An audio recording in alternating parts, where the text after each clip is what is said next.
ರಾಜ್ಯ ಸರ್ಕಾರ ಜನರಿಗೆ ಹಲವು ಗ್ಯಾರಂಟಿ ಯೋಜನೆಗಳನ್ನ ಜಾರಿಗೆ ತಂದಿದೆ. ಸಿಎಂ ಸಿದ್ದರಾಮಯ್ಯ ಮತ್ತು ಡಿಸಿಎಂ ಡಿಕೆ ಶಿವಕುಮಾರ್ ಗ್ಯಾರಂಟಿ ಯೋಜನೆಗಳ ವಿಷಯ ಒಂದು ಕಡೆ ಆದ್ರೆ, ಕಾರ್ಮಿಕ ಸಚಿವ ಸಂತೋಷ್ ಲಾಡ್ ಅವರು ತಂದಿರೋ ಕಾರ್ಮಿಕ ಕಲ್ಯಾಣ ಯೋಜನೆಗಳು ಮತ್ತೊಂದು ರೀತಿ. ಈ ಯೋಜನೆಗಳನ್ನ ಜನರಿಗೆ ತಲುಪಿಸೋದಕ್ಕೆ ಗ್ಯಾರಂಟಿ ನ್ಯೂಸ್ ಒಂದು ಅಭಿಯಾನವನ್ನೇ ಕೈಗೊಂಡಿದೆ. ಇಷ್ಟಕ್ಕೂ ಆ ಯೋಜನೆಗಳೇನು, ಏನೇನೆಲ್ಲ ಯೋಜನೆಗಳಿವೆ ನೋಡೋಣ ಬನ್ನಿ. ಕಾರ್ಮಿಕರ ಕಾರ್ಡ್ ಇದೆಯಾ?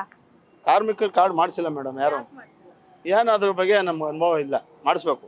ಅಂದ್ರೆ ಒಂದಷ್ಟು ಸರ್ಕಾರ ಯೋಜನೆಗಳನ್ನ ಕೊಡ್ತಾ ಇದೆ, ಅದ್ರ ಬಗ್ಗೆ ಗೊತ್ತಾ? ಏನು ಗೊತ್ತಿಲ್ಲ ಮೇಡಮ್, ಡ್ರೈವರ್ಗೆ ಏನು ಗೊತ್ತು? ಏನು ಗೊತ್ತಿಲ್ಲ. ಇಲ್ಲ. ಇವಾಗ ನೀವು ಕಾರ್ಮಿಕರು ತಿಳುವಳಿಕೆ ಹೇಳೋರು ಹೇಳ್ಕೊಟ್ರೆ ಮಾಡಿಸ್ಬೋದಪ್ಪ, ತಿಳುವಳಿಕೆ ಹೇಳೋರೇ ಇಲ್ವಲ್ಲ. ಅದಕ್ಕೆ ನಾನು ಬಂದಿದ್ದೀನಿ. ಸಂತೋಷ್ ಲಾಡ್ ಅವರು ಕಾರ್ಮಿಕರಿಗೋಸ್ಕರ ಅಂತ ಹೇಳಿ ಒಂದಷ್ಟು ಯೋಜನೆಗಳನ್ನ ಕೊಡ್ತಾ ಇದ್ದಾರೆ ಸರ್ಕಾರದಿಂದ. ಅಂದ್ರೆ ನಮಗ್ ಪೆನ್ಷನ್ ಆಗಿರ್ಬೋದು, ನಮ್ಮ ಕುಟುಂಬಕ್ಕೆ ಪೆನ್ಷನ್ ಆಗಿರ್ಬೋದು, ಏನಾದ್ರೂ ಅಕಸ್ಮಾತ್ ಆಗಿ ಅಪಘಾತಗಳಾದ್ರೆ ಸಹಾಯಧನ ಆಗಿರ್ಬೋದು, ನಮ್ಮ ಅಂತ್ಯಕ್ರಿಯೆಗೆ ಅಂದ್ರೆ ನಾವು ಜೀವನ ಪೂರ್ತಿ ನಮ್ಗೆ ಸಹಾಯ ಆಗ್ಲಿ ಅಂತ ಮಾಡಿರುವಂತಹ ಒಂದು ಯೋಜನೆಗಳು. ನಮ್ಮ ಮಕ್ಳಿಗೆ ಓದಿಸ್ಬೇಕು ಅಂದ್ರೆ, ಅವ್ರಿಗೆ ಮದ್ವೆ ಮಾಡ್ಬೇಕಂತಂದ್ರೆ, ಈ ರೀತಿಯಾದ ಎಲ್ಲ ಸೌಲಭ್ಯಗಳನ್ನ ಸಂತೋಷ್ ಲಾಡ್ ಅವರು ನಮ್ಗೆ ಅಂತ ಹೇಳಿ ಕಾರ್ಮಿಕರಿಗೆ ಅಂತ ಕೊಡ್ತಾ ಇದ್ದಾರೆ. ನೀವು ಮಾಡ್ಸಿಲ್ಲ ಅಂದ್ರೆ ಇಲ್ಲಿ ಕಾಣಿಸ್ತಿದ್ಯಲ್ಲ ಸಹಾಯವಾಣಿ 155-214 ಕಾಲ್ ಮಾಡಿದ್ರೆ ನಿಮ್ಗೆ ಅವ್ರು ಹೇಳ್ತಾರೆ ಏನೆಲ್ಲ ಹೇಗ್ ಮಾಡಿಸ್ಕೋಬೇಕು, ಏನೆಲ್ಲ ಸಹಾಯಧನ ಕೊಡ್ತಾರೆ ಅಂತ ಹೇಳ್ಬಿಟ್ಟು. ಮಾಡ್ತೀರಾ? ಮಾಡಿಸ್ತೀನಿ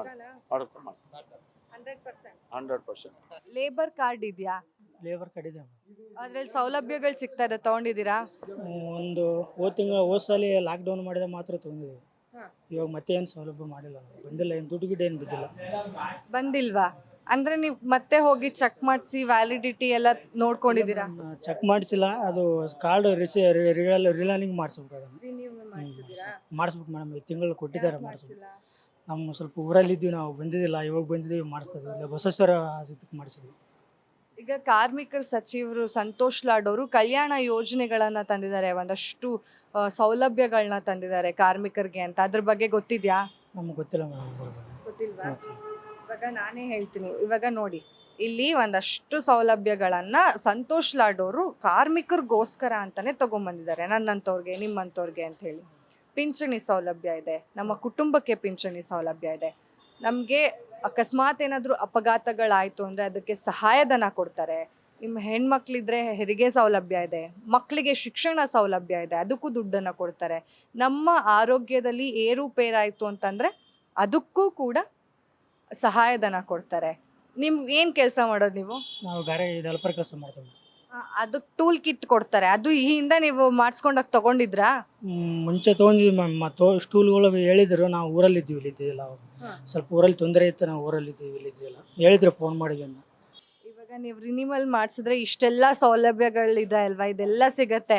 ಸಂತೋಷ್ ಲಾಡ್ ಅವ್ರು ಇನ್ನೂ ಹೊಸ ಹೊಸ ಯೋಜನೆಗಳನ್ನ ಕೂಡ ಕಾರ್ಮಿಕರಿಗೋಸ್ಕರ ಅಂತ ಕೊಡ್ತಾ ಇದ್ದಾರೆ. ಮಾಡಿಸ್ಕೋಬೇಕಲ್ವಾ, ಕರ್ನಾಟಕ ಸರ್ಕಾರ ಕೊಡ್ತಾ ಇರೋ ಸೌಲಭ್ಯಗಳನ್ನ? ಇಲ್ಲ ಮೇಡಮ್, ಅದು ರಿನೋಲಿಂಗ್ ಮಾಡಿಸ್ಬೇಕು, ಮಾಡಿಸ್ತಿದ್ದೀವಿ. ಮಾಡಿಕೊಟ್ಟಿದ್ದಾರೆ ನಮಗೆಲ್ಲ. ನಮ್ಮ ಹೆಂಗಸರಿಗೆ ನಮಗೆ ಫಸ್ಟ್ ಲಾಕ್ಡೌನ್ ಆದಾಗ ನನಗೆ 21,000 ರೂಪಾಯಿ, ನಮ್ಮ ಹೆಣ್ಮಕ್ಳಿಗೆ 18,000 ರೂಪಾಯಿ ಹಿಂಗೆ ಬಂದಿದೆ, ದುಡ್ಡು ತೊಗೊಂಡಿದ್ದೀವಿ. ಇವಾಗ ಅದು ಕಾರ್ಡ್ ರಿನೋಲಿಂಗ್ ಮಾಡಿಸ್ಬೇಕು. ಸ್ವಲ್ಪ ಊರಲ್ಲಿ ತೊಂದರೆ ಇದ್ದು ಬಂದೀವಿ, ಇವಾಗ ಮಾಡಿಸ್ತೀವಿ. ಪಕ್ಕ ಮಾಡಿಸ್ತೀವಿ.